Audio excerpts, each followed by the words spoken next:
Bien, merci Michel et Sylvie pour ces beaux chants qui nous ramènent. Hein. Puis c'est ça, Dieu cherche des adorateurs en esprit, en vérité. Puis nos cœurs ont besoin d'être disposés, surtout après des fois durant la semaine, toutes sortes d'événements, circonstances, choses se sont produites. Et comme je parlais tantôt, dimanche dernier, on a pris le repas du Seigneur. Puis, quand Paul nous dit de prendre dignement. Et ce matin, c'est ce qu'on va parler au travers d'Éphésiens. Comment vivre digne? C'est pour ça que j'ai mis le titre de ce chapitre, Digne. Mais juste avant de débuter, Seigneur, ce matin, c'est ta parole qu'on veut regarder. C'est toi qu'on veut entendre. Donne-nous l'intelligence de comprendre ce que tu as à nous dire, Seigneur, puis qu'on ne soit pas seulement des personnes qui écoutent puis qui oublient, mais des personnes qui écoutent et qui mettent en pratique ce que tu nous dis. Seigneur, c'est devant toi un jour qu'on va comparaître. Et accorde-nous cette faveur, cette grâce, Seigneur, puis de faire les bons choix, puis de te suivre toi. Pleine paix à ceux qui le suivent. Merci, Seigneur. Amen. La semaine dernière, on a vu le mystère que Dieu a révélé. Hein?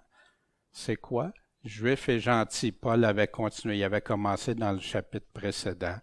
Puis après ça, il continue au chapitre 3. Puis on va voir ça. Paul va part des choses et il revient par la suite dans sa lettre. C'est pour ça que ceux qui découpent la lettre puis qui ne relient pas ça ensemble après peuvent interpréter toutes sortes de façons. Mais on va regarder ça. On va regarder le chapitre 4 ce matin.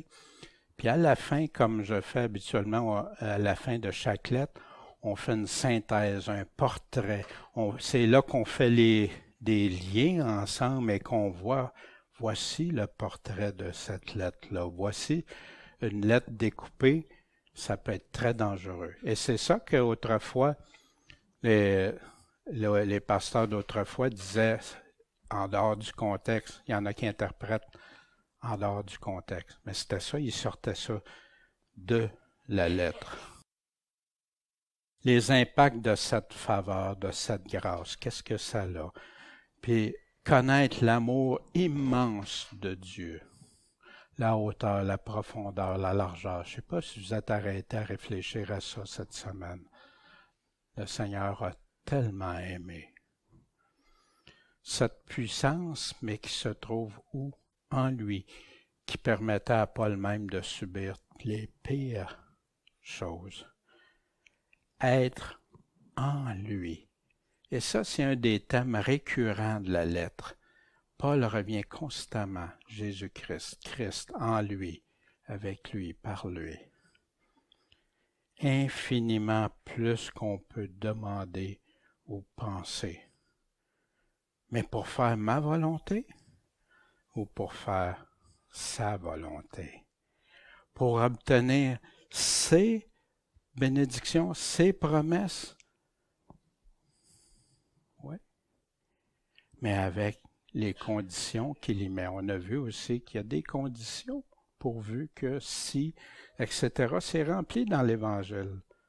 Rempli. L'amour immense de Dieu. Mais il nous donne les paramètres, il nous donne les critères, il nous donne les conditions. Et ce matin, au chapitre 4,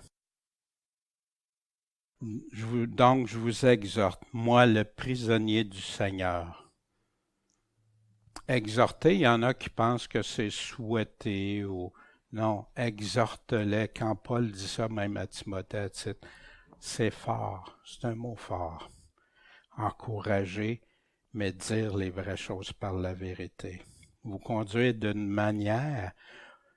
Pourquoi qu'il utilise ça, vous conduire? Parce que comment on vit?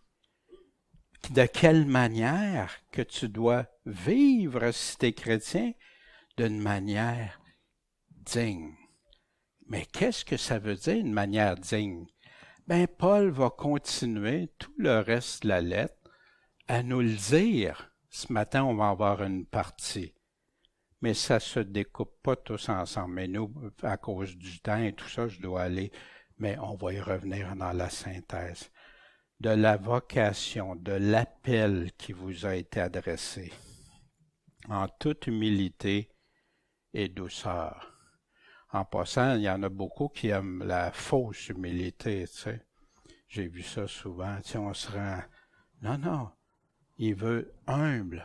Ce que Dieu veut, c'est qu'on marche humblement, sans orgueil avec Dieu. Pas se prendre pour d'autres, pas se prendre pour un autre. Humblement et douceur, avec un esprit patient. Vous supportant les uns les autres avec charité, avec amour. Vous appliquant à conserver l'unité de l'esprit par le lien de la paix. Très important, c'est une des choses majeures. Fait qu'il nous décrit tout de suite comment se conduire de manière digne en partant humble, douceur, esprit patient, se supporter les uns les autres avec l'amour, puis s'appliquer à conserver l'unité par le lien de la paix. Maintenant, si Paul serait arrêté là, ça serait très dangereux. Parce que c'est ce qu'on voit aussi dans plusieurs religions, dénominations et tout ça. Puis ils font ça, ils sont humbles, en douceur, ils se tolèrent les uns les autres, malgré qu'ils ont plein d'affaires. Ils conservent l'unité de l'esprit, du moins en apparence. Et tout ça, puis ils veulent la paix, fait que rien, faut que rien vienne. Ça, c'est une chose. Mais est-ce que c'est l'unité que Paul parle? On va aller voir plus loin. Il y a un seul corps et un seul esprit, comme aussi vous êtes appelés à une seule espérance par votre vocation, par votre appel. Maintenant, vous êtes appelés à une seule espérance. L'espérance en Christ, pas ailleurs. Un seul corps, ben oui. Cette image-là du corps est utilisée souvent dans la parole de Dieu, surtout par Paul, pour en démontrer, c'est un ensemble, c'est un tout. Maintenant, aussi, Jésus a dit, il y a beaucoup d'appelés, mais peu d'élus. Ça, aujourd'hui, les gens pensent, non, c'est pas pour l'Église, mais non, ceux qui sont appelés par le Seigneur, il y en a beaucoup qui rejettent. La parabole des 4 semences nous en illustre aussi de ça. Les vierges folles en illustrent. Plusieurs des paraboles, les talents, plusieurs en illustrent. 2 catégories de croyants. Mais un seul vrai chrétien que Dieu va reconnaître comme tel. Un seul Seigneur, une seule foi, un seul baptême. Une seule foi. Une seule fidélité, une seule vérité. Un seul Dieu et Père de tous, qui est au-dessus de tous et par tous et en vous tous. Ah, fait que tu vois, c'est tout le monde. Attends une minute, il va continuer aussi. Paul va continuer de nous parler. Oui, c'est vrai, si on est héritier, si on suit le Seigneur, si on reste avec le Seigneur, il n'y a aucun... Oui. Voyons l'unité que Jésus parle.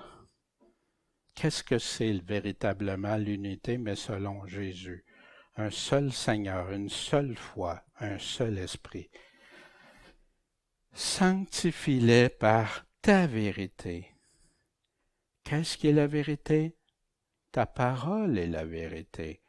Comme tu m'as envoyé dans le monde, je les ai aussi envoyés dans le monde.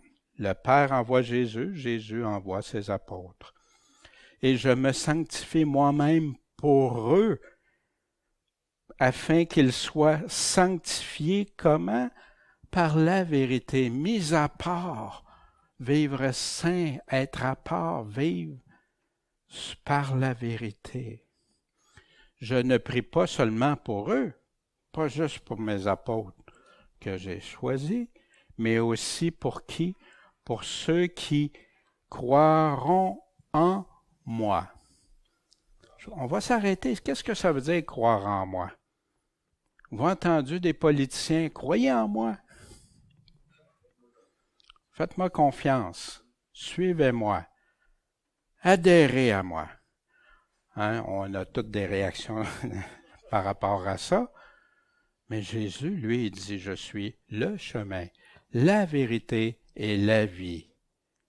La solution de Dieu. Ceux qui croiront en moi. Je peux-tu dire que je crois en Jésus si j'élimine une partie de ses paroles?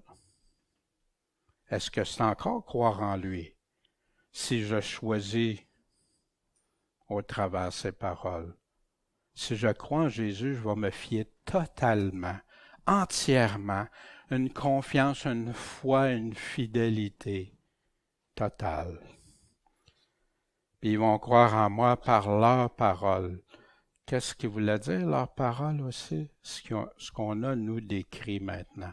On a ce privilège-là d'avoir tout ça par écrit 2000 ans plus tard. L'unité, selon Jésus, qu'est-ce que c'est la véritable unité? Afin que tous soient un, soient unité, soient unis, comme toi, ô Père. Tu es en moi et moi en toi, afin qu'ils soient un en nous. Je ne sais pas si vous réalisez la portée de ces paroles-là. Un avec le Seigneur qui est un dans le Père, mais nous sommes un en eux, pour que le monde croie que c'est toi qui m'as envoyé. Il nous dit le pourquoi, la cause. Je leur ai donné la gloire que tu m'as donnée, afin qu'ils soient un comme nous sommes un, en unité, unis. Moi en eux et toi en moi, afin qu'ils soient parfaitement un, unis, en unité, et que le monde connaisse que tu m'as envoyé et que tu les aimes comme tu m'as aimé. Encore là, ça fait partie du dernier discours de Jésus avant sa crucifixion, de Jean 13 à aller jusqu'à la fin de Jean 17. Et dans tout ça, Jésus donne plusieurs éléments, dont je suis le cep, celui qui demeure en moi, mais celui qui demeure pas en moi. Il est en moi, mais il demeure pas. Il s'en va ailleurs. Il nous parle de tout ça. Mais aujourd'hui, ça a beaucoup de difficultés à passer. Les paroles de Jésus sont prêtes à être mises de côté. Mais la grâce est donnée à chacun de nous. Cette faveur imméritée est donnée à chacun de nous selon la mesure du don de Christ. C'est quoi le don de Christ? La mesure de son don. Comment on peut mesurer ce qu'il a donné? Connaître la hauteur, la profondeur.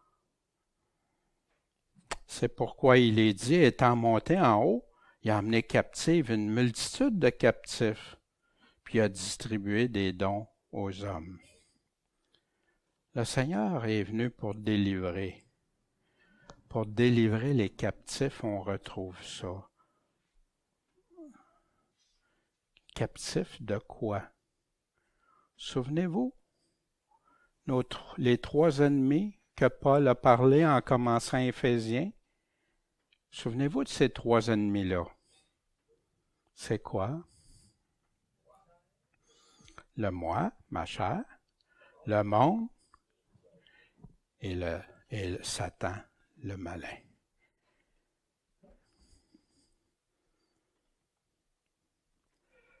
Or, que signifie il est monté si ce n'est qu'avant qu'il soit monté, il est descendu dans les parties les plus basses de la terre? Et ici, on n'ira pas plus loin que le texte nous dit, mais on va aller voir ce que Jésus nous dit ailleurs à ce sujet-là. Celui qui est descendu, c'est le même qui est monté au-dessus de tous les cieux afin qu'il remplisse tout en toutes choses. Vous vous souvenez, au chapitre 1, il avait dit, déployant en Christ quand il est ressuscité des morts, puis il est monté s'asseoir à la droite, au-dessus de toute principauté, tout ça. Puis il parlait de l'Église qui est son corps, et tout ça. Mais vous savez qu'ici, Paul connaissait très bien, hein, dans l'Ancien Testament, les prophéties. Dans Proverbe 30, au verset 4, qui est monté aux cieux? Qui en est descendu? Qui a recueilli le vent dans ses mains? Qui a serré les eaux dans son vêtement? Qui a fait paraître les extrémités de la terre? Quel est son nom? Quel est le nom de son fils? Le connais-tu? Le sais-tu? Wow! Qui est monté? Qui est descendu? Maintenant, pour être descendu aux parties les plus basses, on va y revenir. Jésus dit, « Or, personne n'est monté au ciel que celui qui est descendu du ciel, savoir le Fils de l'homme qui est dans le ciel. » Jean 6, 33, « Car le pain de Dieu est celui qui est descendu du ciel et qui donne la vie au monde. » Que serait-ce donc si vous voyez le Fils de l'homme monter où il était auparavant? Ça vous rappelle ça aussi à l'échelle de Jacob, qui est intéressant de regarder. Monter et descendre, il voyait les anges aussi. Jésus leur répondit, « Quoique je rende témoignage de moi-même, mon témoignage est vrai, la vérité est véritable, car je sais d'où je suis venu. » Il était où avant et où je vais. Mais vous ne savez pas d'où je viens ni où je vais. Wow! Descendre, monter, descendre les parties les plus basses sur la terre. Matthieu 12, 40 nous dit, car Jésus nous disait, car comme Jonas fut dans le ventre d'un grand poisson 3 jours et 3 nuits, ainsi le Fils de l'homme sera dans le sein de la terre 3 jours et 3 nuits.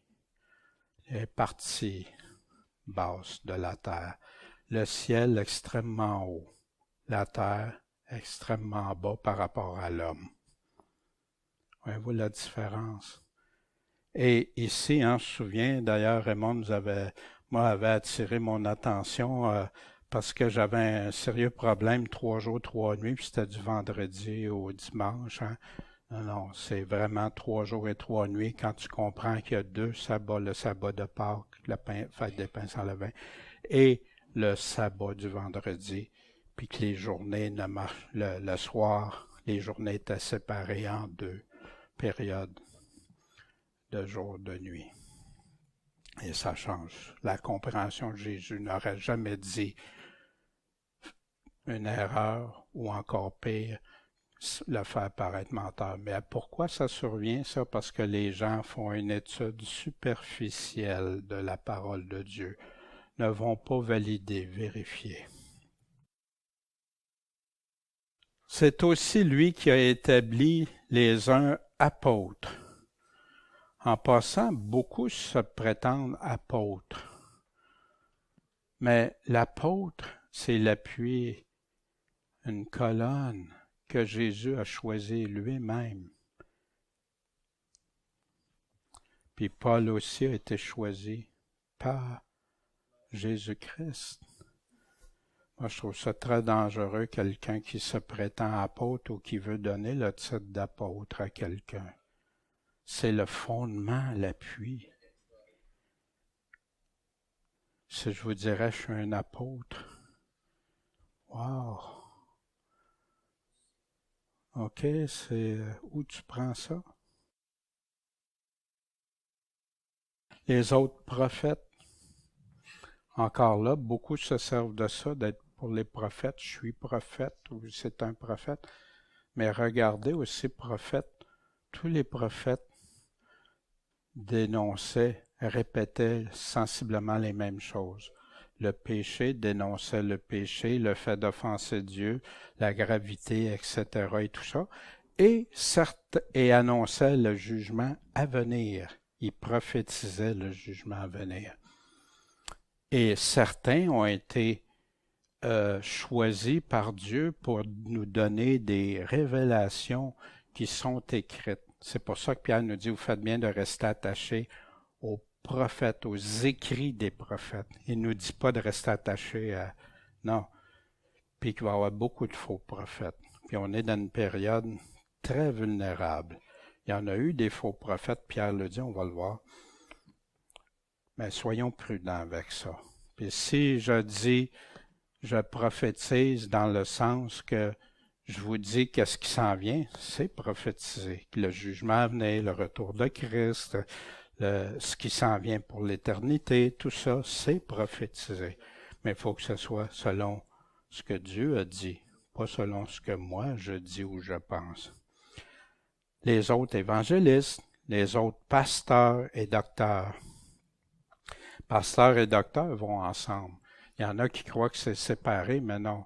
Tu ne peux pas avoir un conducteur qui ne sait pas comment expliquer. C'est un des critères que Paul a donné à Tite et à Timothée pour choisir des pasteurs qui sachent bien l'enseigner et tout.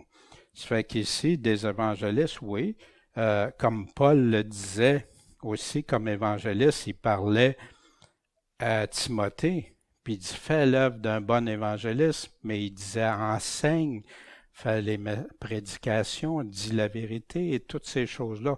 Fait que des fois, tu peux avoir des personnes qui peuvent combiner, comme on voit ça aussi, des missionnaires qui ont été envoyés, que Dieu les a équipés d'à peu près tous les dons, parce qu'ils commencent, ils sont tout seuls. Après ça, ça se... d'autres arrivent et tout ça. Ben oui, je crois à ça. On va voir pourquoi. Parce que tout ça, c'est pour le perfectionnement. Perfectionnement. De progrès en progrès, d'amélioration des saints pour l'œuvre du ministère, du service. Ministère, c'est service. Pour l'édification du corps de Christ. C'est pour ça qu'ils sont là. Mais les apôtres, ils nous ont donné le fondement. Jésus leur a donné l'Esprit Saint qui les a conduits dans tout ce qu'il leur avait déjà dit, puis après ça, des choses à venir. Puis ça, pourquoi Dieu a donné ces attributions-là à des personnes? Jusqu'à nous soyons tous parvenus à quoi? À l'unité de la foi. Jésus, de quelle unité qu'il parlait? Qu'on soit un, comme Jésus, comme le Père. Fait que ça élimine tout de suite ceux qui s'en vont avec d'autres doctrines que ceux de Christ. Ça élimine, non, l'unité de la foi. Mais la foi en qui, en quoi, puis comment? Mais on l'a tout dans la parole de Dieu, dans le Nouveau Testament. Et de la connaissance du Fils de Dieu. Voyez-vous, il revient avec ça. À l'état d'homme fait. Qu'est-ce que ça veut dire, homme fait? Mature, accompli, ferme. À la mesure, ça c'est de la stature parfaite de Christ, au niveau que Christ veut qu'on soit. Hein?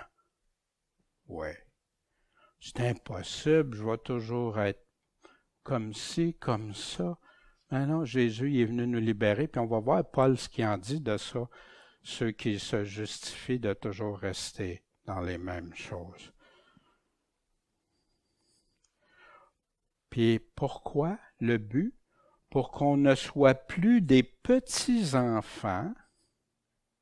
Ben, Jésus, il disait qu'il fallait qu'on redevienne comme des enfants. Il n'y a pas une contradiction, là? Non, parce qu'il parle de deux choses. Lire dans son contexte, c'est toujours ça. Devenez des enfants par rapport à Dieu, par rapport à Christ. Pas par rapport au monde, pas par rapport aux fausses doctrines, pas par rapport aux mensonges. Nous ne soyons plus des petits-enfants, puis il va le définir. C'est quoi qui veut dire des petits-enfants? Flottant et emporter ça et là, à tout vent d'enseignement.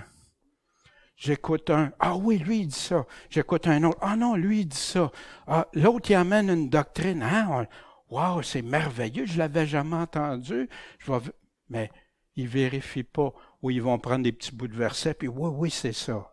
Ils vont pas méditer, étudier la parole de Dieu. Ils se font séduire dans plein de choses.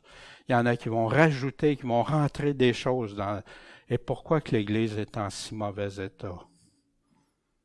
Pourquoi? Pourtant, Jésus a mis des avertissements mur à mur dans le Nouveau Testament.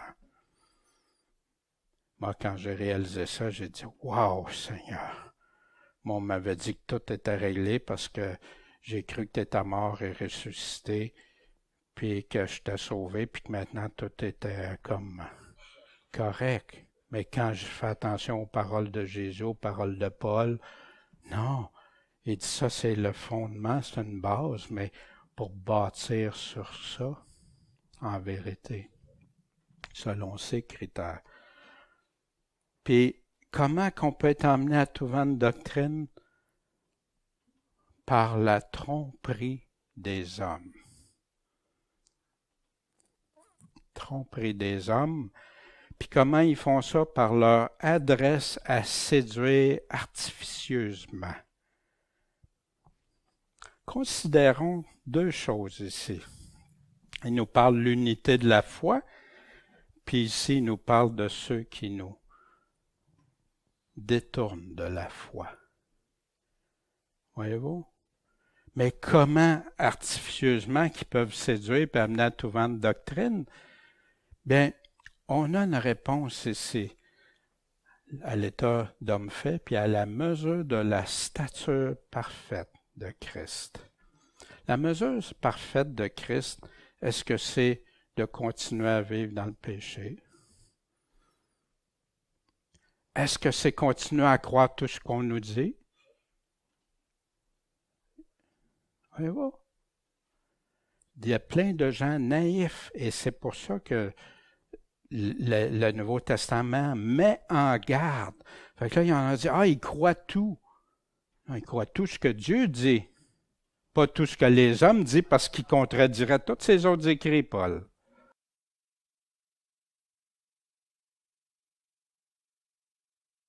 Hébreux 5, 12. En effet, tandis que vous devriez être maître depuis longtemps, vous avez encore besoin d'apprendre les premiers éléments des oracles de Dieu, des paroles de Dieu. Et vous en êtes venus à avoir besoin de lait et non de nourriture solide. Vous retournez en arrière. Jésus a pourtant dit, quand tu mets la main à la charrue, non, tu t'en vas, tu continues. Mais là, pourquoi ils sont dans cet état-là? Pourquoi qu'il faut qu'il y ait... Or, celui qui se nourrit de lait ne comprend pas la parole de la justice. Quelle est cette parole de la justice? Il ne la comprend pas. car il est un petit enfant. Oh, quand Paul parlait de ça, dites-moi, notre foi vient de où? De ce qu'on entend. Ce qu'on entend doit venir par contre d'où? De la parole de Dieu, pas des hommes, à moins que les hommes disent exactement ce que Dieu dit. Un petit enfant.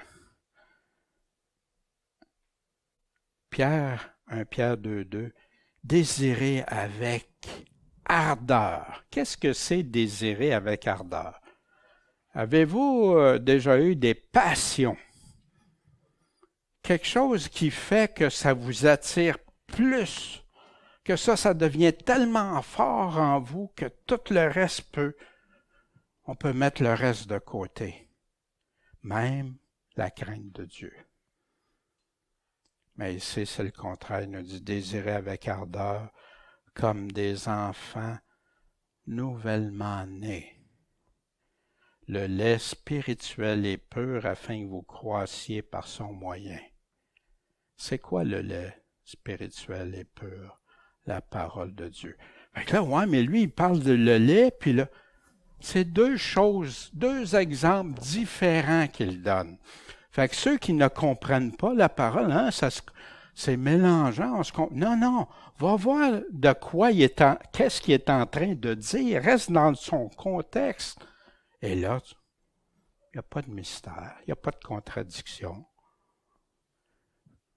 Deux choses ici, mais qui se rapportent. Ici, Pierre nous donne la solution. Puis en passant, Pierre nous dit vraiment, puis il dénonce ceux qui ont, après avoir obtenu la grâce, se sont détournés. Ils ont retourné au vomi. C'est des paroles terribles. Puis il dit qu'est-ce qui va leur arriver aussi.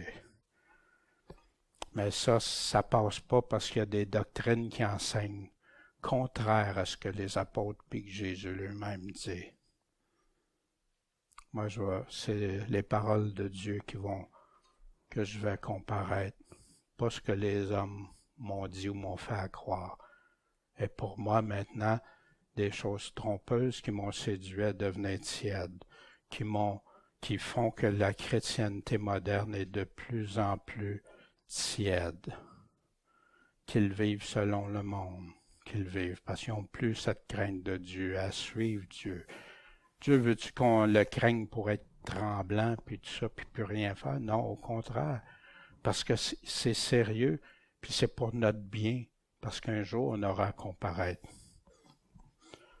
devant le tribunal de Christ. Car je suis jaloux de vous, d'une jalousie de Dieu. Pourquoi qu'il nous met en garde? Parce que je vous ai unis à un seul époux pour vous présenter à Christ comme une vierge chaste. Qu'est-ce que c'est comme une vierge chaste? Plein de péchés? Plein de séduction?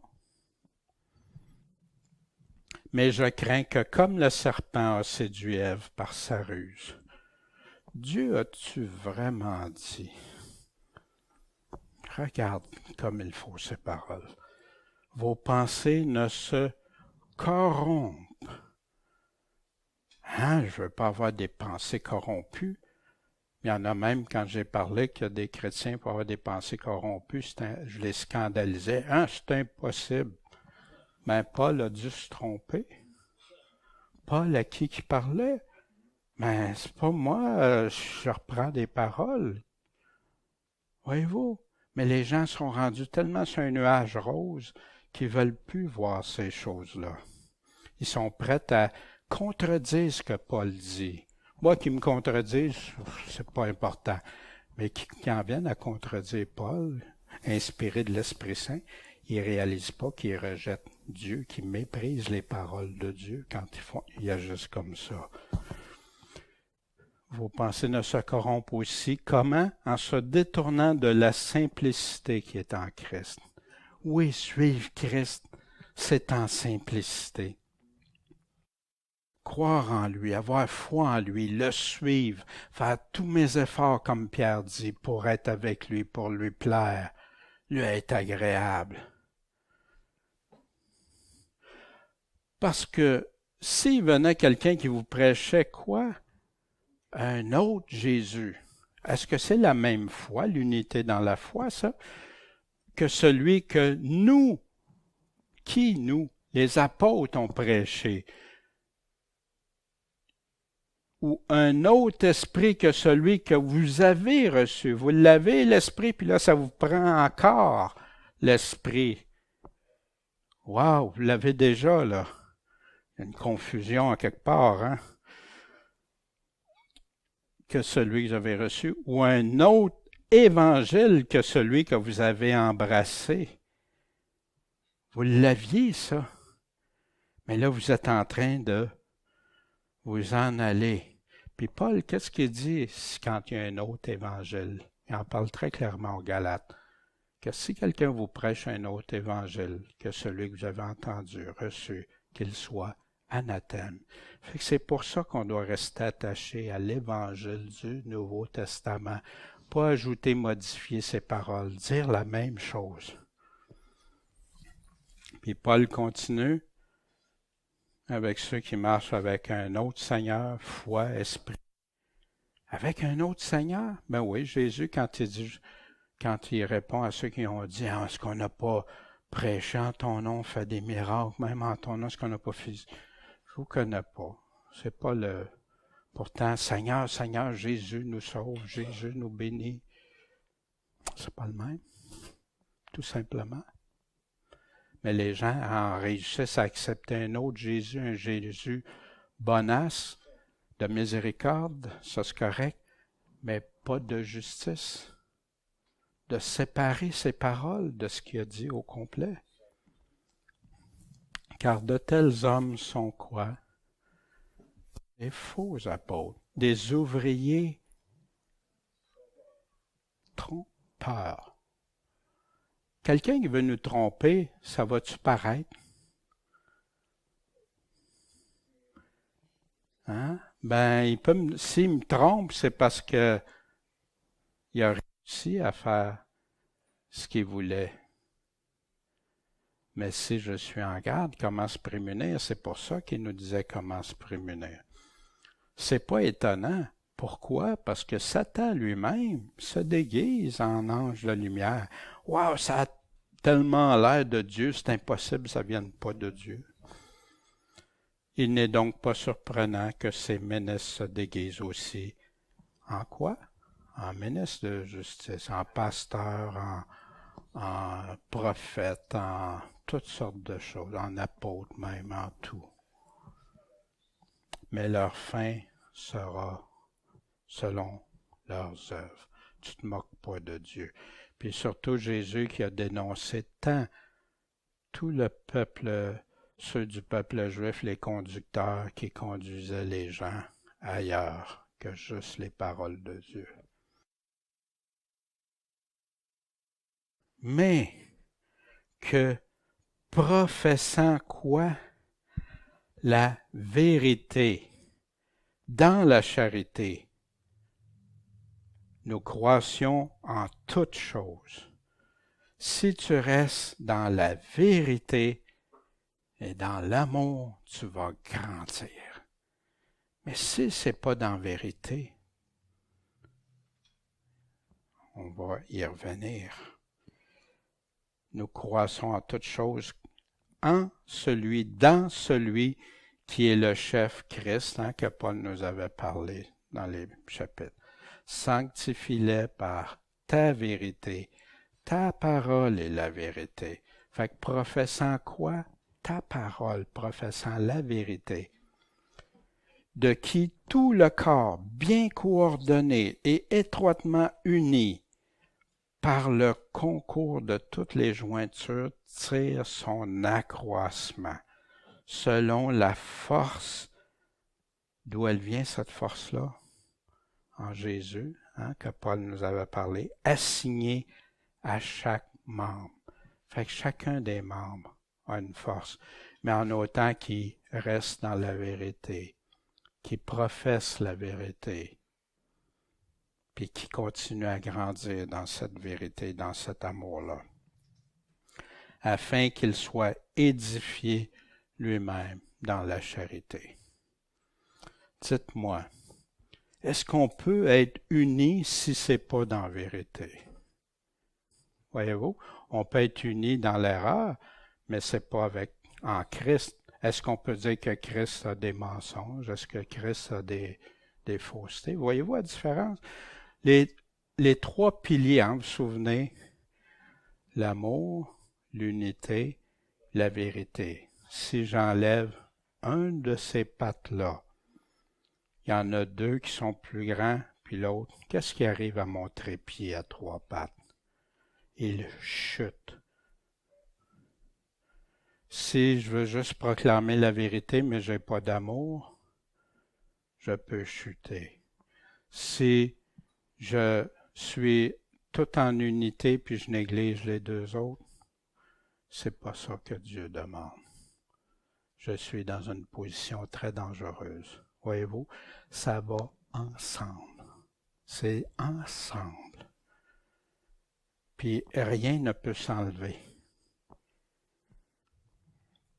Parfois, il y en a qui ils veulent la vérité, mais juste la vérité, mais plus d'amour, plus d'unité. Mais qu'est-ce que c'est l'amour? C'est premièrement l'amour de Dieu, en premier.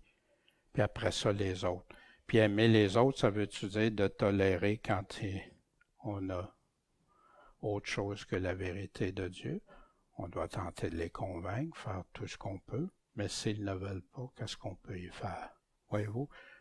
Et des églises, c'est Jésus lui-même qui dit « Séparez du milieu de vous, avertissez-le. » Une fois, deux fois, marche pas, c'est tout. Pour donner à la personne, que la personne puisse réfléchir et se repentir. Mais si j'essaie, oui, on est ensemble, puis on continue dans le mensonge, qu'est-ce qui peut se produire, vous pensez? Et c'est là qu'il y a beaucoup de chrétiens qui n'ont pas réalisé, mais qui ont tous baissé les standards de Dieu. Puis après, ils se demandent pourquoi ils deviennent confus, puis ils marchent eux autres, ils sont vulnérables au péché, au mensonge, puis toutes ces choses-là.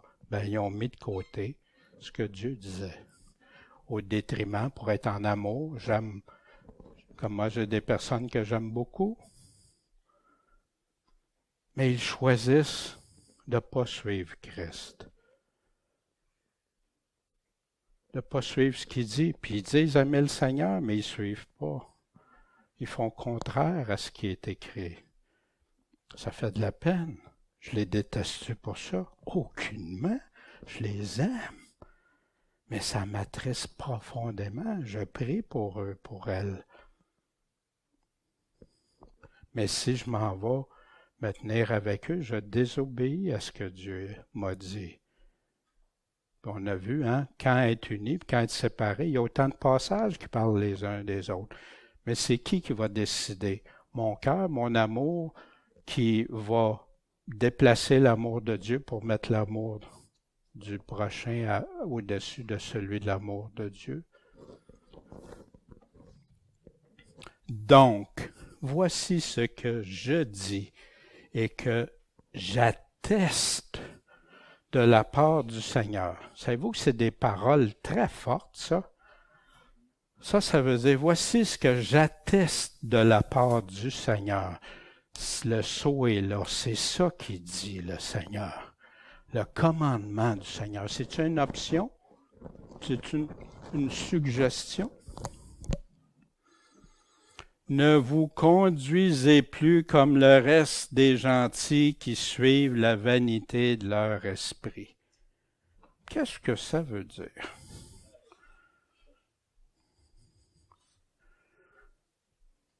Paul dit à vous, gentils. Il y en a dans l'Église qui pensent que parce que un jour, ils ont dit, Jésus, je t'aime, puis je veux que tu sois mon sauveur, puis tout ça. Puis ils ne le suivent pas. Ils continuent à vivre comme le reste des gentils. Ils suivent la vanité de leur esprit. Voyez-vous? C'est grave, c'est sérieux. Mais pourquoi qu'on met tant d'emphase aujourd'hui à justifier ceux qui marchent dans le péché, dans l'erreur et tout ça, au lieu de lui dire « Attention, c'est grave, la parole nous le dit, le Nouveau Testament. Ah, Dieu est miséricordieux. » Oui, il est miséricordieux, mais tu ne te moques pas de lui. C'est un Dieu de justice, de gravité, de sévérité aussi. Ayant leur intelligence obscurcie dans les ténèbres, ils ne voient pas. Même si tu essaies de leur dire des fois, ils ne voient même pas. À cause de quoi? L'ignorance qui est en eux. Parce que cette ignorance-là peut être parce qu'ils ne l'ont pas entendu, puis c'est pour ça qu'on doit aller le dire, ou ça peut être une ignorance qui est volontaire. Non, j'en veux pas. La Bible, Dieu dit ça, mais moi, non. Je veux l'ignorer, ça.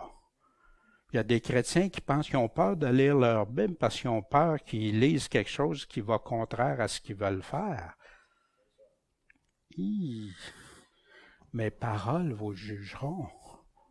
C'est mieux de régler ça ici tout de suite que d'attendre. En tout cas, à mon avis, l'ignorance qui est en eux. Puis il dit à cause de quoi ici? Fait que si c'est à cause de l'endurcissement de mon cœur, c'est parce qu'avant, mon cœur n'était pas durci.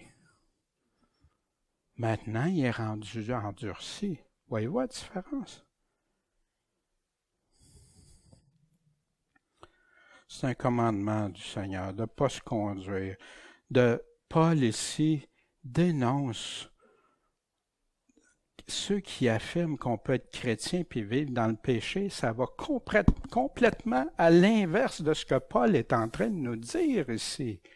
Ça le met en lumière. Ayant perdu, pour perdre, il faut que tu l'aies avant, tout sentiment. Ils se sont abandonnés à quoi? À la dissolution. À ne plus vivre comme la dissolution, on va aller voir ça, pour commettre toutes sortes d'impuretés avec une ardeur, une passion insatiable. Puis ça, c'est ce qui arrive souvent dans l'Église moderne. Les chrétiens se laissent. C'est ce que c'est Dieu qui fait que je deviens adultère, menteur, orgueilleux, voleur, pornographie, etc. Est-ce que c'est de Dieu, ça? Puis on justifie ça? La colère de Dieu.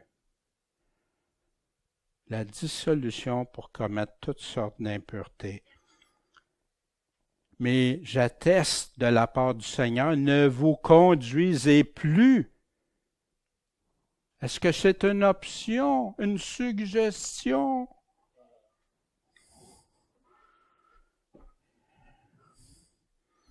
Voyez-vous la différence entre l'Esprit Saint et l'esprit du monde, l'esprit de vanité du monde? Puis ça va rapporter quoi?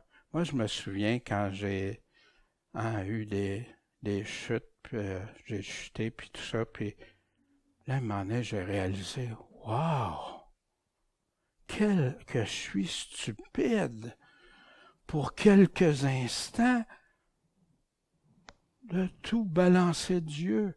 Non, non, Jésus, je t'aime, je t'aime. Celui qui m'aime obéit à quoi?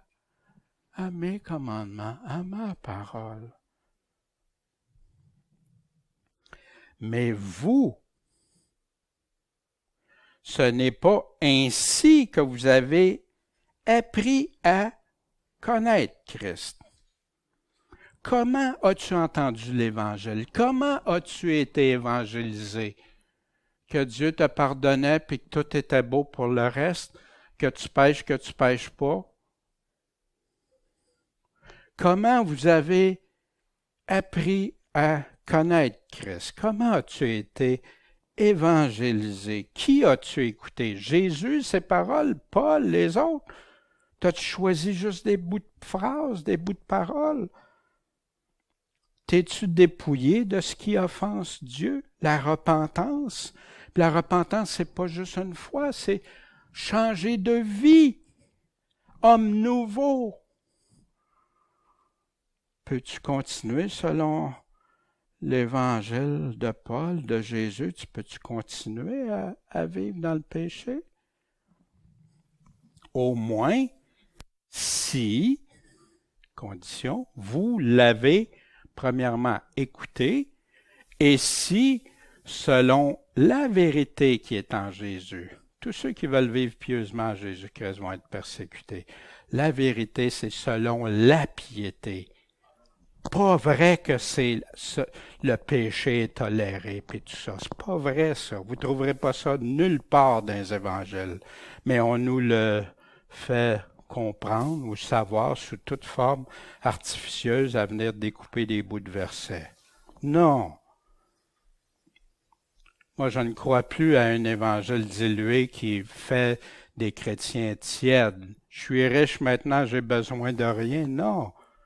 Pourquoi, Vierge folle, les talents, toutes ces paraboles qui nous avertissent si clairement, selon la vérité qui est en Jésus, pas dans ma religion, ma dénomination ou ça, en Jésus. Vous avez été instruits en lui. Qu'est-ce que Jésus a donné comme pour aller évangéliser? Allez, faites de toutes les nations des disciples, dans certaines versions, et enseignez-leur tout ce que je vous ai commandé. Instruisez-les. Faites-en des personnes qui vont suivre Christ. Est-ce qu'ils vont tous le faire? Non. Jésus en parle. Même s'ils ont entendu, même s'ils lisent ces paroles-là régulièrement, puis ça n'a plus d'effet, ils sont immunisés. C'est quoi, selon la vérité qui est en Jésus? À vous dépouiller. Qu'est-ce que ça veut dire, se dépouiller? Pour ce qui est de votre conduite précédente. Vous vous souvenez, autrefois, avant d'être chrétien, vous viviez comme ça. Maintenant, non. Vous ne vivez plus selon le vieil homme, mais selon le nouvel homme. Qui se... Oh, quel mot! Oh, je me souviens d'un frère, là, il était tout scandalisé. Un pasteur. Tiens, mais mon ami, lis ta parole comme il faut. Qui se corrompt comment? Par des convoitises trompeuses. Ah, je veux tellement croire à ça. Ah oui, ça me fait du bien. Ah, ça me...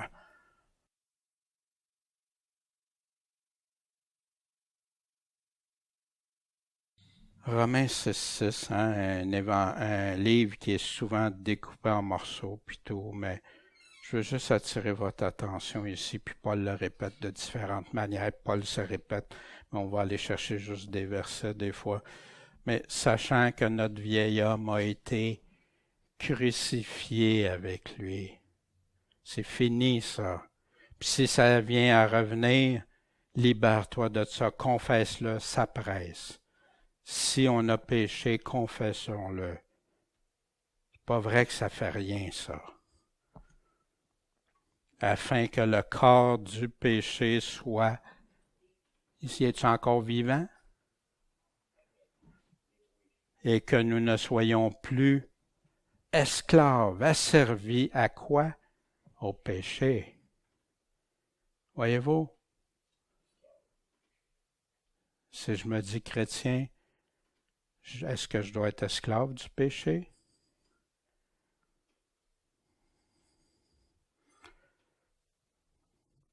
La vérité. Paul disait aussi dans sa dernière lettre qu'il a écrite avant de mourir, mais les hommes méchants et imposteurs iront en empirant. Vous savez, aujourd'hui, je parle comme ça, mais autrefois, même ceux qui disaient « t'es sauvé », tout ça, mais la sanctification, la sainteté était à l'ordre du jour. Il n'était pas question que quelqu'un soit sauvé s'il ne marchait pas dans la sainteté. Aujourd'hui, ben oui. Ils peuvent même tuer, faire toutes sortes de choses, puis ils ont été sauvés, puis alors que Paul dit, ne vous y trompez pas, aucun meurtrier, aucun adultère, aucun idolâtre connaîtra le royaume des cieux. Séduisant et étant séduits. Ils vont de pire en pire dans leurs affaires. L'Évangile se dilue tellement de plus en plus aujourd'hui. C'est terrible. Paul nous a parlé de l'apostasie aussi. Pour toi, Timothée, pour toi, Daniel, pour toi, Michel, pour toi, Gaston, pour toi, Noël, Jacinthe, Sylvie, Bernadette, pour toi.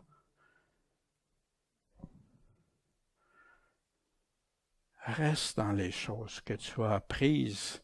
Mais de qui a appris ça, Timothée? De Paul, des apôtres, qui disaient exactement le même évangile que Jésus, et que dès l'enfance, tu connais quoi? Les saintes lettres, qui peuvent t'instruire pour le salut. Hein? Pourquoi qu'il dit ça à Timothée? Hein? Timothée, qui était en charge des pasteurs, qui était évangéliste, qui était ça, pour t'instruire pour le salut par la foi qui est en Jésus-Christ. En lui seulement. Toute l'Écriture est divinement inspirée et utile pour enseigner, convaincre, corriger et pour former à la justice.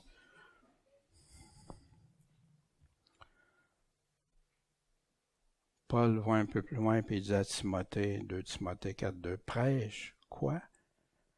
Tes opinions, fais des belles prédications, de l'homilétique et tout ça, prêche quoi? La parole. Insiste en temps et en hors de temps. Reprends, censure, exhorte en toute patience et en instruisant. Hein? Non, il ne faut pas juger, il ne faut pas condamner, il ne faut pas... Non, on va voir plus tard, Paul dit dénoncer les œuvres de ténèbres. Puis si l'Église aurait continué ça, on ne serait pas dans un état généralisé comme aujourd'hui. Pourquoi prêcher la parole? Parce qu'il va venir un temps où les hommes ne souffriront pas la saine doctrine. Ils ne veulent plus entendre la doctrine de Christ telle qu'elle a été présentée. On l'a modifiée au travers des siècles. Et c'est tellement de valeur qu'Augustin a réussi à influencer Luther et Calvin dans plusieurs des choses qui ne venaient pas de la parole de Dieu, puis qu'ils ont rejeté même les premiers chrétiens, qu'est-ce qu'ils disaient après les apôtres. Ceux qui ont connu les apôtres, ça non, mais on va préférer aller plusieurs siècles après suivre qu'est-ce qu'Augustin a dit. C'est triste. Mais ou désireux d'entendre des choses agréables. Ça fait mon affaire. Mais ce que tu dis un matin, là, non. Ben, c'est parce que prends pas moi, prends ce que Paul dit d'après le Seigneur. C'est pas moi que tu rejettes. Ils s'amasseront des enseignants, des docteurs, selon leur convoitise. Il va en avoir un paquet. Ils vont s'amasser plein. Ils vont tous dire des choses variées, mais toutes avec un fondement, mais toutes variées. Puis qu'est-ce qu'ils vont faire? Ils vont fermer l'oreille à la vérité, puis ils vont se tourner vers des fables. Dites-moi la valeur que ça va avoir quand tu vas arriver devant Dieu avec.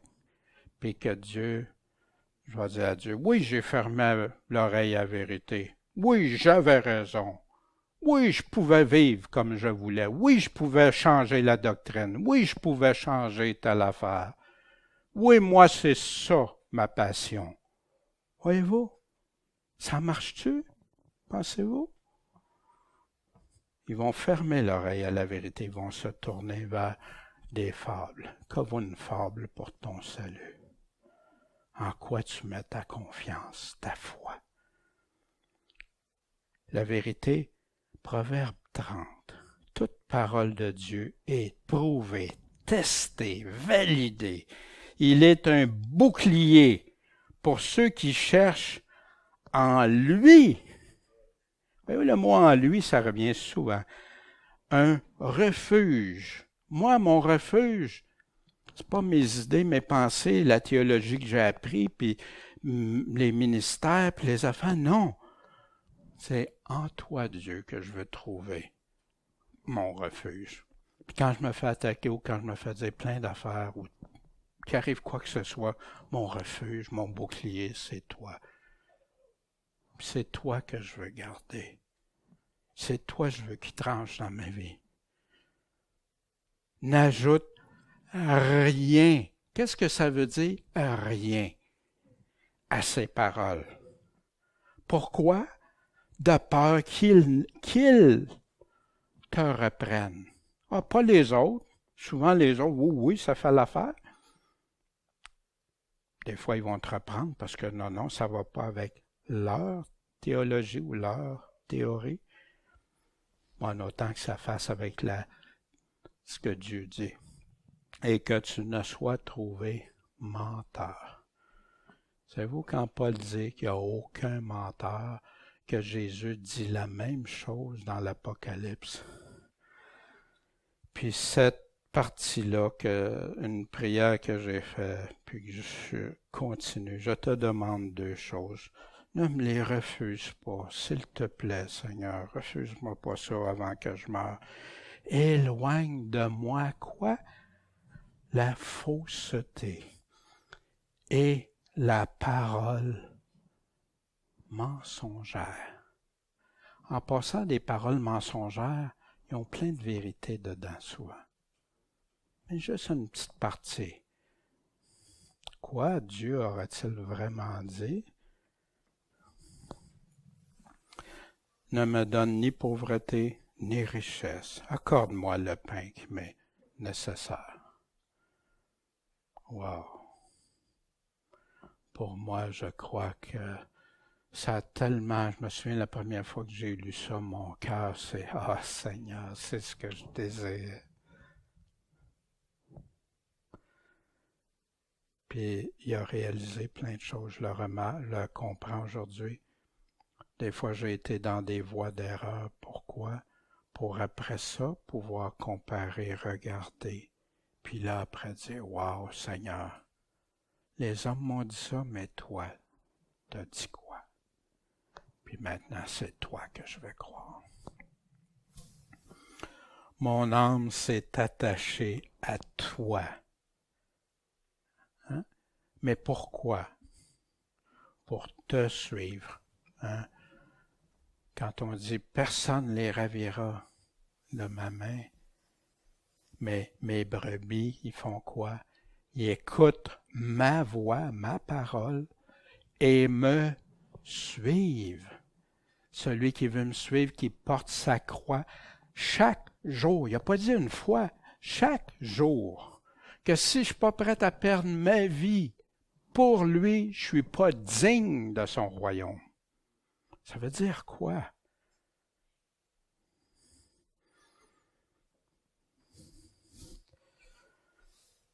La seule vraie foi, bien-aimé, Jude 3, plein de zèle pour vous écrire touchant notre salut commun, j'ai jugé nécessaire de le faire pour vous exhorter à combattre pour la foi.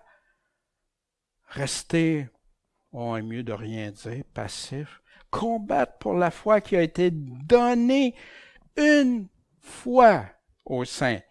Il y a 2000 ans que c'est écrit. Comment qu'on arrive avec une foi différente de celle qui a été donnée? Ça me dépasse. Mais Dieu l'avait dit. L'apostasie est là aussi. Car il s'est glissé parmi vous un peu de levain. Certains hommes, mais ils sont glissés où? Parmi qui? Parmi nous autres. Certains hommes dont la condamnation est écrite. C'est-tu des chrétiens fidèles? Non, hein? Depuis longtemps. Puis, comment on peut les reconnaître?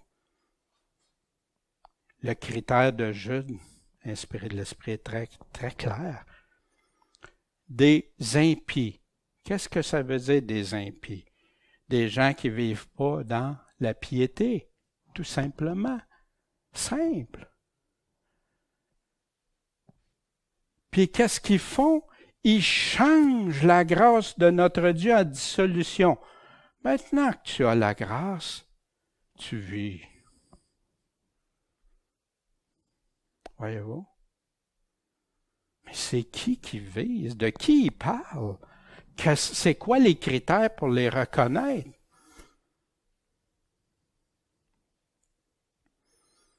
Et qui renie Dieu. Ben oui, quand tu méprises sa parole, tu méprises ce que lui-même te dit. Si ta main est ton occasion de chute, coupe-la. Wow! Hein, personne ne veut faire ça. La gravité pour ton âme, le prix de ton âme, ça n'a pas de prix. Dieu, le seul dominateur, est Jésus-Christ, notre Seigneur. Peut-on être en communion avec des mensonges? Peut-on être en communion dans l'impiété? La dissolution. Pierre nous parle ici, Christ ayant donc souffert pour nous dans la chair, son amour immense, profond. Vous aussi, laissez-vous aller. Armez-vous de cette même pensée. Ah, l'unité leur revient.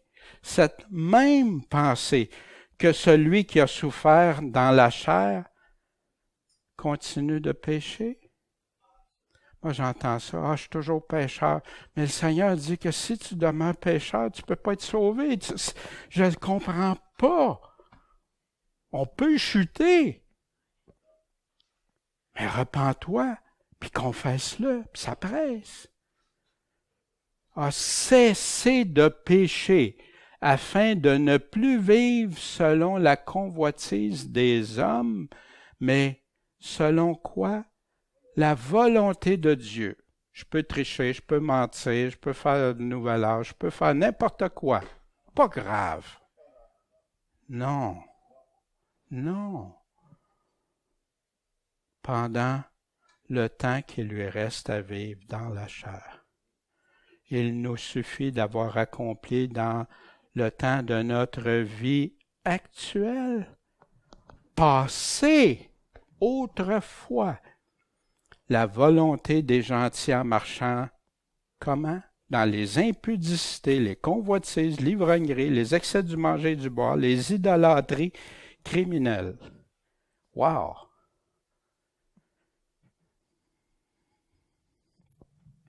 Ça, c'est vivre en dissolution. Puis dire à quelqu'un que c'est correct, qu'il peut continuer à vivre comme ça, c'est faire quoi? Changer la grâce de Dieu en dissolution. Ah, mais il ne faut pas juger. Pierre dit, comme il y a eu des faux prophètes parmi le peuple, il y en aura aussi parmi vous de faux docteurs. Hein? On a vu ça tantôt avec les paroles trompeuses. Ils vont trafiquer de vous au moyen de paroles trompeuses. Puis ils vont suivre des doctrines de perdition. La vérité va être blasphémée à cause d'eux. Mais il est en train de parler de ceux qui vivent dans l'impiété, puis qui, après avoir connu l'esprit, goûté à l'esprit, ils retournent. Wow! Qu'est-ce que Jésus dit? Est-ce qu'on est prêt à écouter Jésus? Est-ce que mon cœur va écouter mes pensées, mes convoitises, mes doctrines, la théorie, la théologie? Aussi, on va écouter que celui qui est injuste soit encore injuste. Tu veux rester dans ton injustice? Dieu, ça attriste Dieu. Ça attriste son Esprit Saint. Mais c'est ton choix. Que celui qui est souillé se souille encore. Que celui qui est juste devienne plus juste encore. Oh, le progrès. T'es juste. Il dit-tu qu'il y a personne, comme certains vont dire, il n'y a plus de juste, aucun. Mais ça, Paul est en train de parler de ça, mais pourquoi? Lis le contexte. Puis après ça, le Nouveau Testament, il y a plusieurs personnes qui sont appelées justes. La Bible ne se contredit pas. Quand Paul développe un argument, il va chercher des points, mais les gens aiment mieux ça. Ah, ça me justifie, moi, c'est de vivre dans le péché. C'est pas ça que là, c'est pour amener quelqu'un à la connaissance de Dieu, se convertir. Ne plus être le vieil homme, mais le nouvel homme. Ah, voici, je viens quand? Bientôt. Que celui qui est, en passant, j'ai souhaité, celui qui est saint se sanctifie encore davantage. Je viens bientôt. Hein, Jésus qui dit ça. Je viens bientôt et j'ai mon salaire, ma rétribution avec moi pour rendre à chacun selon ce que ses œuvres auront été. Bonnes ou mauvaises. Je suis l'alpha et l'oméga, le premier et le dernier, le commencement et la fin. Heureux ceux qui observent ces commandements afin d'avoir droit à l'arbre de vie et d'entrer par les portes dans la ville. Mais il dit ça dans le contexte « je viens bientôt ». Voyez-vous? Fait qu'il y en a qui essayent toute une théorie pour dire « non, non, c'est pas pour le chrétien ». Jésus a dit « vous m'aimez si vous obéissez à mes commandements ». Quels sont les commandements de Jésus? Il y en a qui mélangent tout ça. On va voir, le Nouveau Testament est rempli de ces commandements pour nous. Quelle Église enseigne les commandements de Jésus? Ou s'il est déprécie, ou il est modifié, il est atténue? Tu ne peux pas t'en sortir si tu fais ça avec Jésus, puis dire « Seigneur, Seigneur, t'es mon maître, t'es mon Seigneur. » Tu veux prendre juste le Sauveur?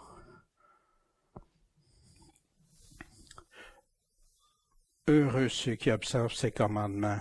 Dans quel but? Afin d'avoir droit à l'arbre de vie. Qu'est-ce que c'est, avoir droit à l'arbre de vie? Et d'entrer par les portes dans la ville. Mais dehors seront qui? Ceux qui font de l'impudicité, adultère, fornication, pornographie, etc. Les empoisonneurs, ceux qui empoisonnent. Hein, on reviendra à ça, je veux pas de... Les fornicateurs, les meurtriers, les idolâtres, et quiconque aime et pratique le mensonge. Paul a dit exactement les mêmes choses dans son évangile. Ne vous y trompez pas, ne vous laissez pas séduire. Mettez pas la grâce de Dieu en dissolution. Le vrai amour, hein, on se souvient Corinthiens 13, la charité est patiente, elle est pleine de bonté, n'est pas envieuse, se vante pas, s'enfle pas d'orgueil, tu marches avec humilité, douceur. Elle n'est pas malhonnête, elle ne cherche pas son intérêt, le moi, la chair. Elle ne s'aigrit pas. Elle ne pense pas à mal. La pire traduction que j'ai vue puis qui a influencé tant de chrétiens ne soupçonne pas le mal. Non, non, tu ne penses pas à faire du mal. OK? C'est pas la même chose que soupçonner le mal. Et ça a fait qu'il y a des chrétiens, oh, il est mieux de pas. Non, parce que regardons qu'est-ce qu'il dit après. Elle ne se réjouit pas de l'injustice.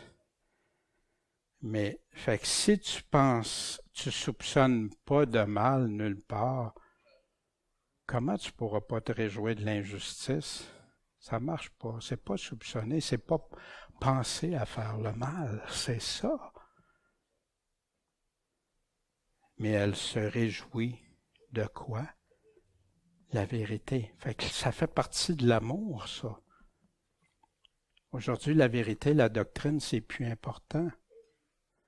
Quelle tristesse, quelle tristesse. Puis Paul continue. C'est quoi? Ça se peut-tu que c'est l'option, la suggestion du Seigneur, ça, hein? Ou j'atteste que selon ce que le Seigneur dit, à vous renouveler par l'Esprit dans votre entendement. Hein? Mais il dit ça des chrétiens. Ben, renouvelle par l'Esprit ta compréhension. Renouvelle-les. Laisse Dieu agir, laisse sa parole agir.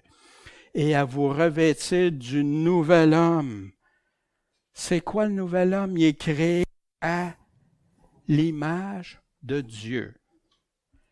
Dites-moi, comment on peut dire à un chrétien qui peut vivre dans le péché, dans l'impiété, puis que c'est un nouvel homme à l'image de Dieu? Quel blasphème de la parole! C'est pour ça qu'il y en a qu'aux États-Unis, c'est courant. Il se dit chrétien, mais il trèche, il ment, remarié plusieurs reprises, plein d'affaires. Puis je suis né de nouveau. Mais il n'écoute pas ce que le Seigneur dit. Dans la justice et quoi? Sainteté de la vérité. Fait que comment tu dois te revêtir de la justice puis la sainteté de la vérité. Qu'est-ce que ça veut dire, sainteté de la vérité? Mise à part, sainteté. Mise à part de la vérité. Pas de mensonge, pas de corruption, pas rien d'autre. Si tu veux, vraiment, pour ceux qui suivent Dieu. Voyez-vous, tu te revêtis, tu es l'homme nouveau, c'est ça. C'est pourquoi, ayant dépouillé le mensonge, les tromperies, quoi que ce soit, que chacun parle selon quoi? La vérité à son prochain. Tu sais que des fois, même j'ai entendu des personnes, ils disent à une personne une affaire sur un sujet, une autre personne lui demande une autre affaire, puis ils lui disent une autre affaire. Ils lui disent que ces personnes-là aiment entendre. Est-ce que c'est ça, parler selon la vérité à son prochain? Wow! Car nous sommes membres les uns des autres. Fait que si on est membres les uns des autres, j'aime pas que tu me mentes, j'aimerais pas te mentir. Puis surtout pas avec la vérité de Dieu. Surtout pas. Une option de continuer de vivre comme le vieil homme. Quiconque demeure en lui ne pêche pas. Quiconque pêche. Fait que ceux qui se disent chrétiens puis continuent à vivre dans le péché, est-ce qu'ils disent la vérité? Continuons. Mes petits-enfants, que personne ne vous séduise. Celui qui fait quoi? Ce qui est juste est une personne juste. Voyez-vous, il ne dit pas celui qui a été justifié par Jésus-Christ, là. Voyez-vous, parce que oui, on a été justifié par Jésus-Christ, mais son sujet qui est en train de parler ici, c'est celui qui fait ce qui est juste. Pas juste en penser, en théorie, puis je me pense juste. Non, non, tu fais ce qui est juste. Tu mets en pratique les paroles que Jésus nous a données. Celui, puis il dit, est une personne juste, comme Jésus-Christ est juste. Si tu veux être comme Jésus-Christ à son image, vas-tu marcher dans le péché? Impossible, selon ce qu'il nous dit ici. Celui qui pratique le péché est du diable, car le diable pêche dès le commencement. Moi, on m'expliquait que pratiquer le péché, ça ne s'appliquait pas quand je péchais, puis tout ça, c'était plus, non, je vis toujours dans le péché. Mais c'est pas ça qu'il est en train de dire. Je peux chuter? Oui, il me dit, si je chute, le même apôtre me dit, avec toutes les conditions qu'il met dans sa première épître, si vous faites ci. Puis là, il me dit, si j'ai péché, si quelqu'un d'entre vous, il ne dit pas tous ceux d'entre vous seulement, il dit, si quelqu'un d'entre vous a péché, qu'il le confesse à Dieu par Christ. C'est grave, c'est important. Celui qui pratique le péché est de qui? Quand j'ai pratiqué le péché, pouvais-tu dire que j'étais de Dieu? Les gens ne réalisent plus, c'est la parole de Dieu qui dit ça. Mais il y en a qui veulent voir des péchés partout. Ça, c'est l'autre extrême. Non, les péchés, il te les décrit. Il te les dit, les œuvres de la chair, c'est quoi? Il te le dit. Mais il sait que les gens sont vulnérables. Puis avec comment tu as appris à connaître Christ, si tu as appris à le connaître, que tout est beau aujourd'hui, tout est merveilleux, tu peux faire ta vie à ta guise, c'est une chose. Mais si tu as appris à connaître Christ comme Christ qui nous dit « coupe ta main », c'est une autre chose. Puis, car le diable pêche dès le commencement. Or, le Fils de Dieu est apparu afin de détruire, voyez-vous encore, les œuvres du diable. Quiconque est né de Dieu ne pratique pas le péché, parce que la semence de Dieu, c'est quoi la semence de Dieu? La semence, c'est la parole. C'est ça que Jésus nous explique. La semence de Dieu demeure en lui. Il ne peut pécher parce qu'il est né de Dieu. Il peut-tu pécher? Il dit, il ne peut pas pécher. Pourquoi qu'on dit que toujours pécheur, puis je vais mourir toujours pécheur? Wow! Il te demande de marcher de progrès en progrès, que le juste devienne plus juste que celui qui vivait dans l'impiété. Hein? Tout ça se sanctifie encore. Pourquoi qu'on encourage les gens à rester? Pourquoi? À qui ça va servir? Je crois qu'il y a beaucoup d'assemblées qui vont avoir conduit des gens à la perdition au lieu de les avoir amenés à l'évangile pur de Christ. Puis le sang de Jésus nous purifie de tout péché, mais quand on va y confesser, quand on s'en détourne, quand on abandonne, qu'on vit selon le nouvel homme, plus selon le vieil homme. On a des combats, ça peut arriver, c'est pour ça qu'on ne juge pas, on ne condamne pas, mais selon les fruits. Averti une fois, 2 fois, après ça, la parole est claire. Mais aujourd'hui, non, l'unité, regarde dans Éphésiens, il parle d'unité. Ben oui, il parle d'unité, mais regarde ce qui vient avec l'unité. Unité pour vivre dans sanctification, unité pour vivre en lui. Comment je peux emmener un paquet de doctrines étrangères, un paquet de différences, un paquet de péchés, puis on est tous unis?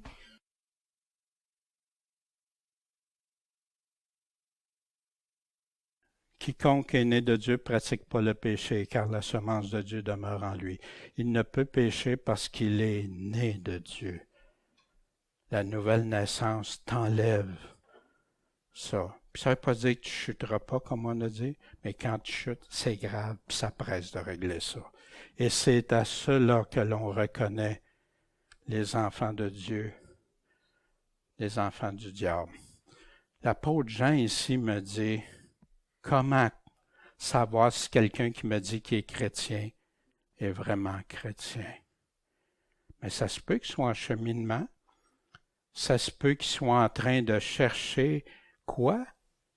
Pas à se complaire, pas à se justifier, pas, non, qui est en train de lutter, combattre pour se sanctifier encore plus, puis être juste. Puis là, il pourra dire sans crainte qu'il est enfant de Dieu. Mais tant qu'il pratique et vit dans le péché, l'apôtre Jean, l'apôtre de l'amour, nous dit qu'il est enfant de qui? Du diable. Voyez-vous? Puis regardez dans le Nouveau Testament, vous allez retrouver ce genre de choses-là. C'est-tu sérieux? Savez-vous pourquoi qu'on est rendu aujourd'hui, on parle de ça, puis c'est scandalisant. Il y en a même, c'est de l'hérésie. Parce qu'on a adouci les standards de Dieu. On a voulu voir un Dieu de miséricorde, de bonté, mais sans voir le Dieu de justice, d'équité, qu'on ne se moque pas. On n'a plus la crainte de Dieu. Je suis son enfant maintenant, fait que je peux vivre. Jésus a dit, si tu n'abandonnes pas ta vie, si tu fais, il a donné toutes ces conditions pour être avec lui, le suivre, l'obéir.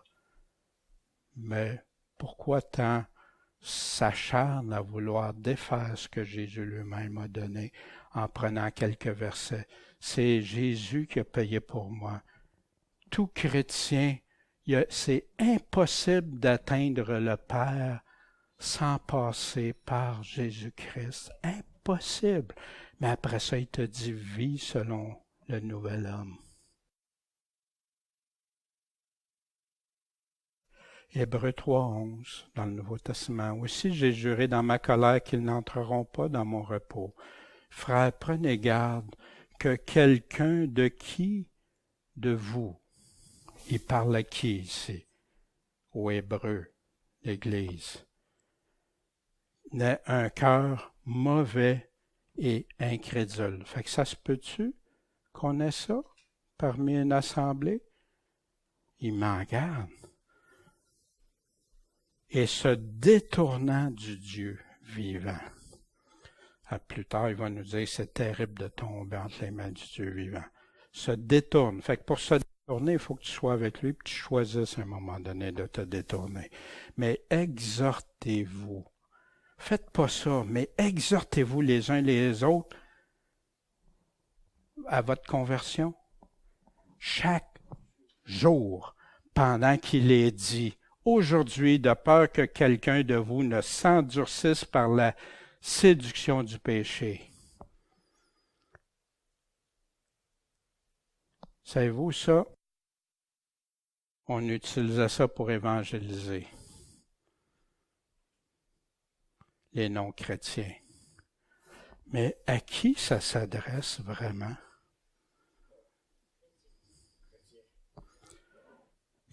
Car nous sommes devenus participants de Christ. Pourvu que, encore pourvu que nous conservions ferme jusqu'à la fin notre première assurance. Ta première assurance en Christ, quand Christ t'a pardonné, t'a délivré, t'a libéré, as-tu goûté comment c'était, puis comment tu étais déterminé à abandonner ta vie passée, tes péchés, tes choses?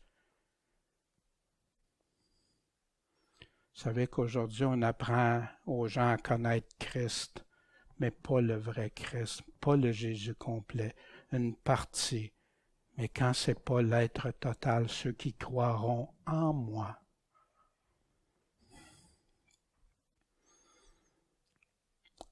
Paul parlait aux Colossiens, donc faites mourir ce qui est dans vos membres, ce qui dans vos membres tient à la terre. Là, il va le décrire, c'est quoi la fornication, l'impureté, les passions, les mauvais désirs et l'avarice qui est une idolâtrie. Car c'est pour ces choses que la colère de Dieu vient sur qui? Les enfants de rébellion. Quand tu marches dans ces choses-là, es-tu un enfant? Quel genre d'enfant es-tu? Un enfant rebelle. Mais pas rebelle aux hommes. Rebelle à Dieu Tout-Puissant même que tu verras un jour. Ça, c'est bon pour toutes nous autres, chacun de nous. Dans lesquels vous avez marché maintenant, autrefois. Voyez-vous, lorsque vous viviez au passé en elle. Voyez-vous toute la gravité? Moi, j'en reviens pas depuis que je fais juste attention à ce qui est écrit, puis que je vois que ça contredit plein d'affaires que j'avais entendues. Wow! Mais maintenant, Paul nous dit ce qui ne va pas. Paul nous décrit le problème. Paul nous décrit le péché. Paul nous décrit les choses qui offensent Dieu.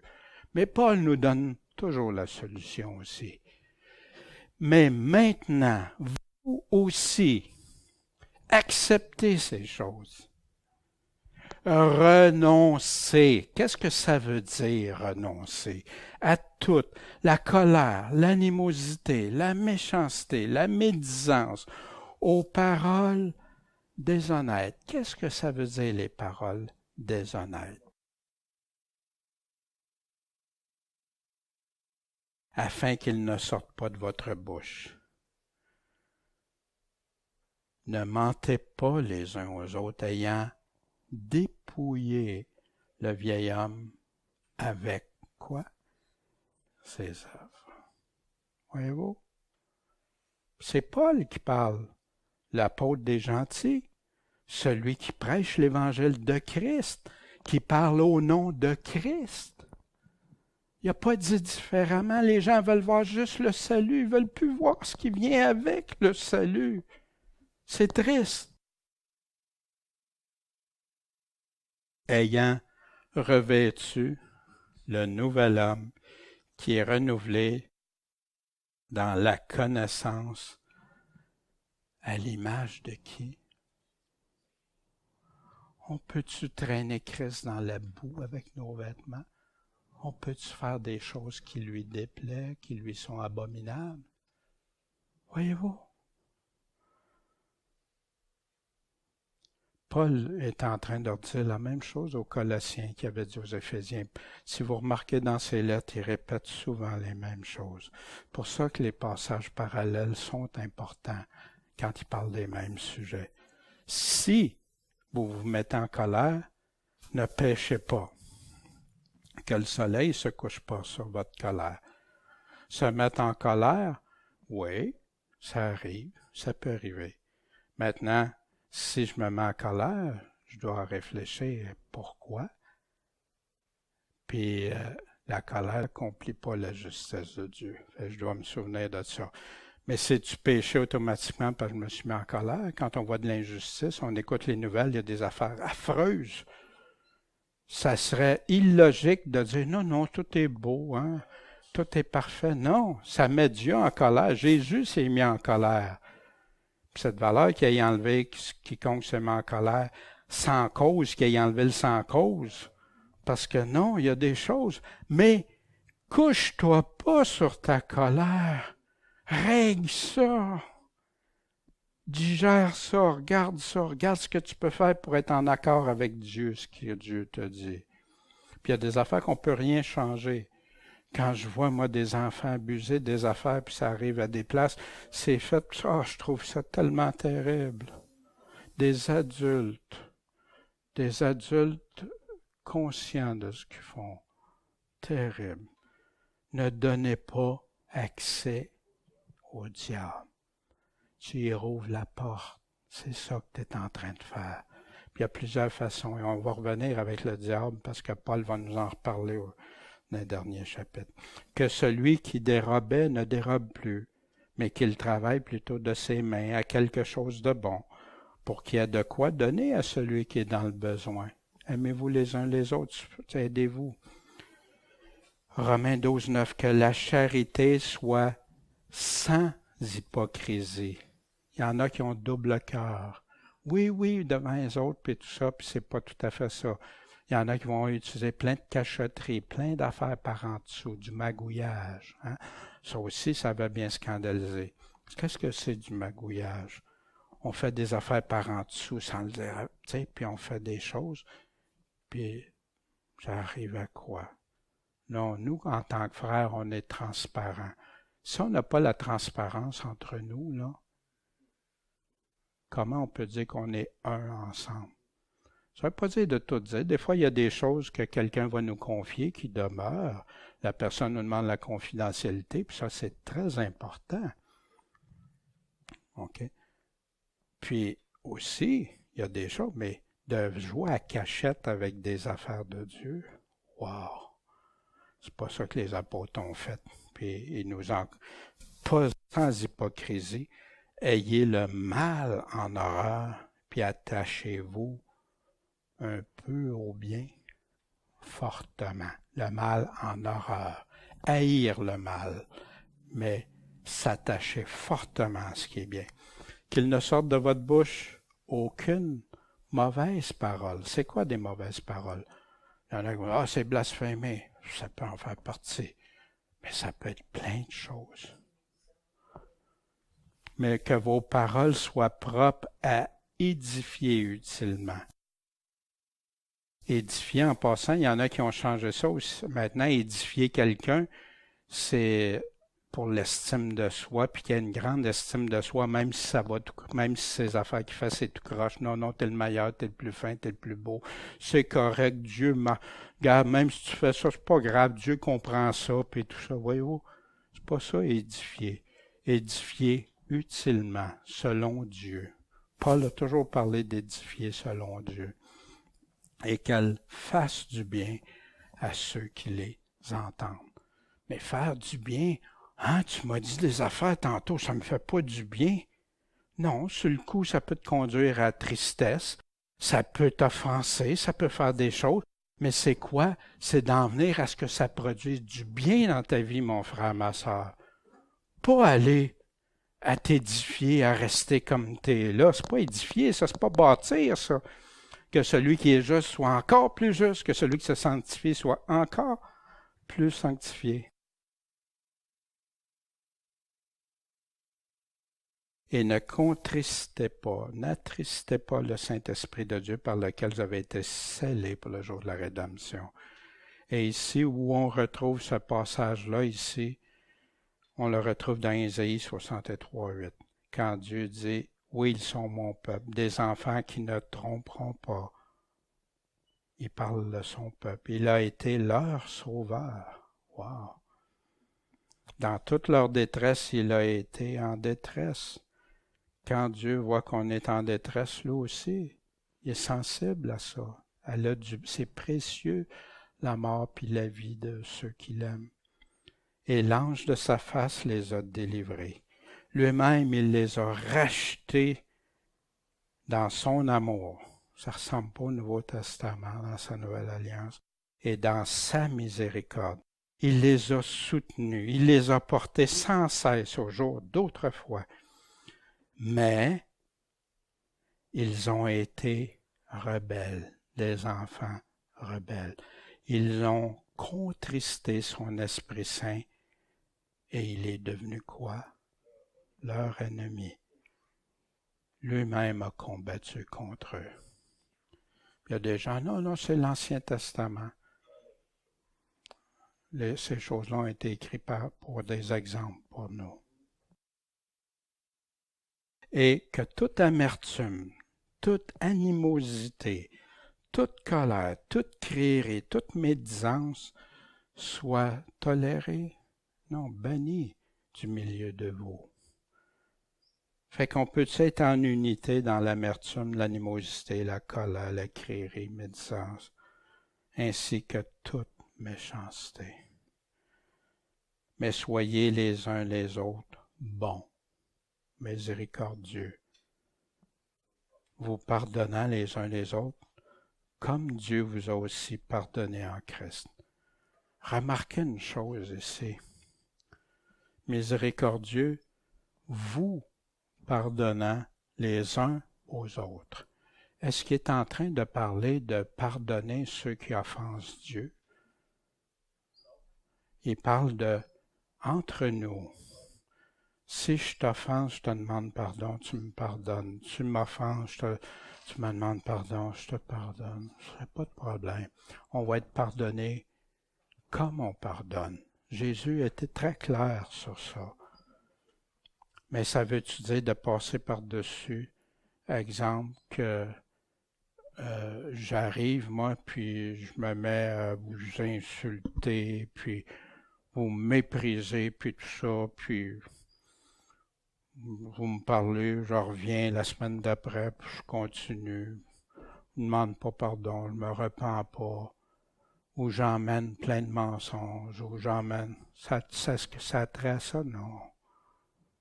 Voyez-vous? En Christ, comme Dieu vous a pardonné en Christ. Et on va terminer les réflexions d'autrefois, je vais les laisser là. J'ai pris le texte original. Je vais le laisser là pour ceux qui veulent le lire. Je vous le dis, ça vaut la peine. Et il y a des bons points dans ça. Et il y a une chose, je vais conclure ici, juste avant des réflexions pour nous. Le christianisme nous engage à fuir tous ces péchés et à nous étudier à la pureté, à la sincérité, à la justice, à la douceur. Ce sera par là que nous porterons l'image de notre Père céleste et que nous serons reconnus pour les vrais disciples de son Fils Jésus-Christ, notre Seigneur. Des réflexions pour chacun de nous. Ce matin, sincèrement, vis-tu d'une manière digne selon l'image de celui qui t'a créé? Est-ce qu'on fait ça? Est-ce qu'on vit? Est-ce que quelqu'un pourrait dire, Daniel, cette semaine, je t'ai vu commettre des péchés dans ça. Quelqu'un pourrait me le dire, qui m'aurait vu. Ben, j'espère que non. Puis si jamais vous voyez quelque chose, venez me le dire, ça presse, parce que je ne voudrais pas rester aveugle comme ça. Je vous le dis sincèrement.